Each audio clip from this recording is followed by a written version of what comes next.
এরকম বিচার যদি বাংলার জমিনে থাকতো, কেউ আর এরকম ইসলামের কোনো বিষয় নিয়ে কথা বলার ধৃষ্টতা দেখানোর সাহস পেত? কোরআনকে গালি দেওয়ার সাহস পেত? আমার নবীর নামে কার্টুন বানানোর সাহস পেত? আমার নবীকে নিয়ে ফিল্ম বানানোর সাহস পেত? বিশ্ব নবীকে গালি দেওয়ার সাহস পেত?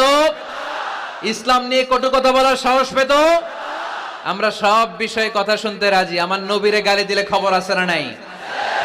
আমার নবীর দিকে যদি কেউ বা হাত তুলে তাকায়, ওই বা হাত কেমন করে ভেঙে দিতে হয় সেটাও আমরা জানি। চিল্লায় বলো ঠিক কিনা?